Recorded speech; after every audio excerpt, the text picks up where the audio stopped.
कहा कि प्रभु मृत्यु लोक में और देवलोक में असुरों का राज आ चुका है।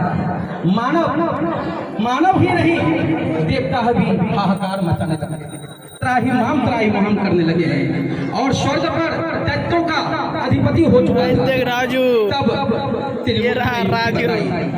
कहा कि ये जो दैत्य है, ये जो दैत्य राज जो है, ये महिषासुर, जिसे हम लोग महिषासुर मर्दन के नाम से जानते हैं, माँ भगवती को, और उन्हीं के कहा जाता है कि 9 दिन में महिषासुर का वध हुआ था, ऐसा पुराणों में उल्लेख है। और माता ने 9 दिनों में अलग अलग रूप का धारण किया था महिषासुर को मारने के लिए, और ये 9 रूप इसलिए दिखाए थे कि ताकि ये पापी अपने रास्ते में आ जाए। माँ चाहे उसका बेटा दैत्य हो या फिर देव हो, हर संघर्ष, हर प्रयत्न उन्हें समझाने का प्रयत्न करते हैं कि वो रास्ते में आ जाए, परंतु वो नहीं आए।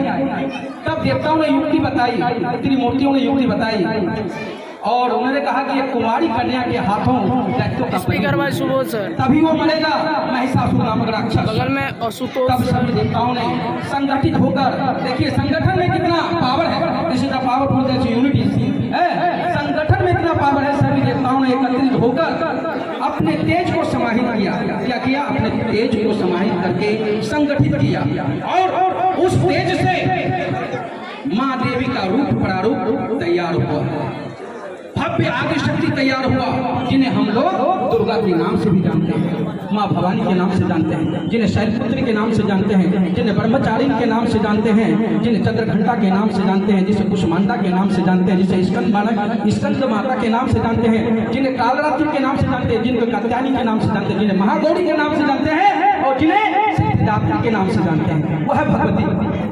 तब देवताओं ने मिलकर अपनी शक्ति से, अपने तेज से माँ दुर्गा को जन्म दिया। जन्म देने के बाद प्रत्येक देवताओं के तेज से माँ के शरीर का निर्माण हुआ, प्रत्येक देवताओं के तेज से माँ के शरीर का निर्माण हुआ। ठीक है, कहा जाता है कि भगवान शिव के मुख से, भगवान, देखिए सुनिएगा मेरी बात को, भगवान शिव के तेज से माँ का श्रीमुख बना। क्या बना?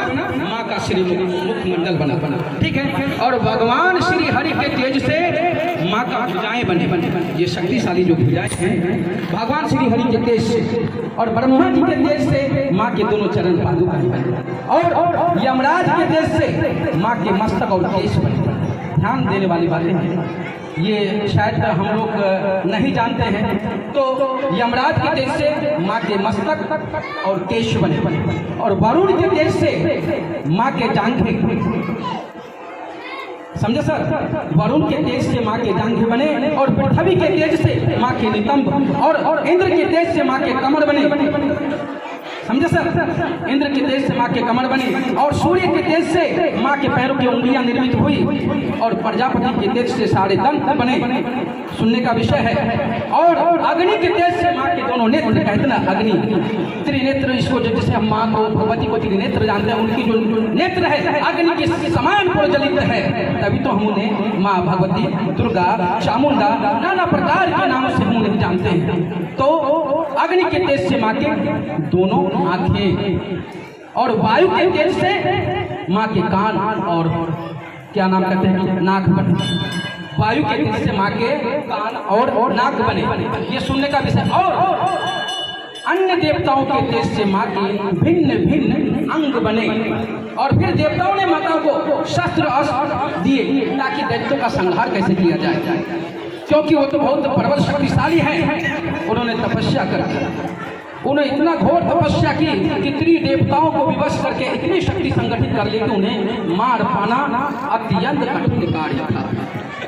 तब भगवान शिव ने अपना माँ को त्रिशूल दी, जो माँ के हाथों में त्रिशूल है वो भगवान शिव का। सुनने का विषय सर, भगवान शिव ने माता को त्रिशूल दिए, श्री हरि विष्णु ने माँ को चक्र दिए, भगवान हनुमान जी ने गदा दिए।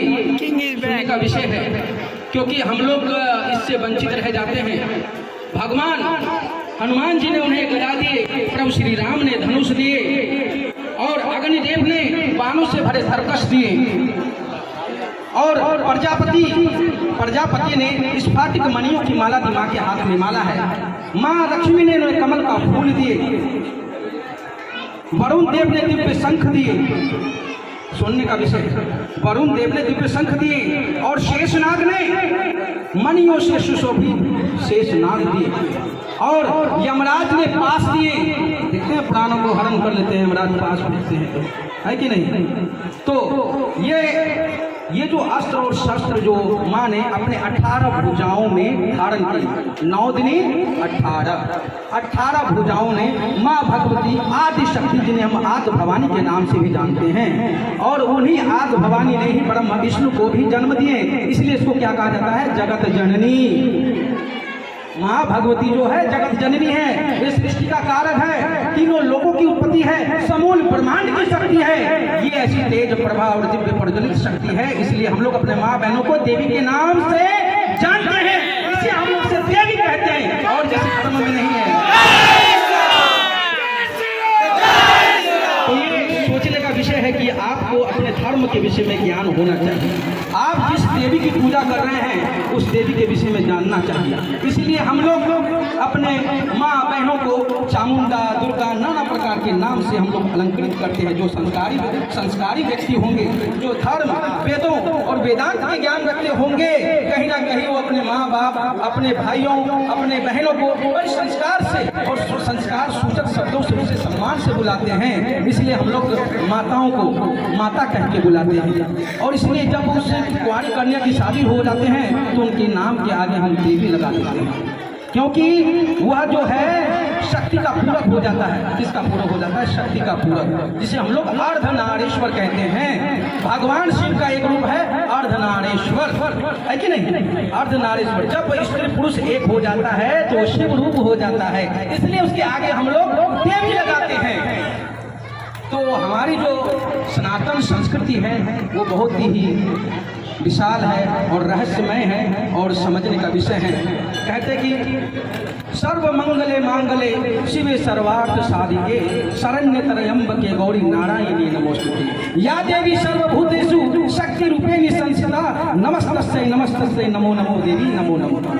या देवी स्वर रूपेण संस्थिता नमस्तस्यै नमस्तस्यै नमो नमो। हम क्यों कहते हैं या देवी ज्वाला रूपेण संस्थिता नमस्तस्यै नमस्तस्यै नमस्तस्यै नमो नमः? ये हम माँ को अलंकृत करते हैं कि हम लोग अग्नि की पूजा करते हैं, वायु की पूजा करते हैं, धरती की पूजा करते हैं, आकाश की पूजा करते हैं, माँ बाप की पूजा करते हैं, प्रकृति की पूजा करते हैं।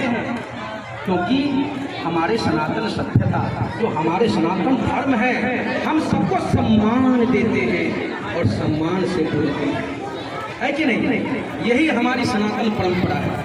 तो यहाँ पर समय का बहुत पावन है और हम लोग को दूर भी जाना है। और यह जो पावन धरा पर आज जो हम यहाँ पर आए हैं और आप लोगों ने जो मुझे आमंत्रित किया है, मैं आप सभी के प्रति मैं आभार प्रकट करता हूँ कि ये सौभाग्य आप लोगों ने मुझे दिया इस धरा पर यहाँ पर आने का। और ये सौभाग्य को पाकर हम सभी लोग यहाँ पर धन्य और कृतज्ञ हो गए कि माँ के दरबार में आप लोगों ने मुझे बुलाया।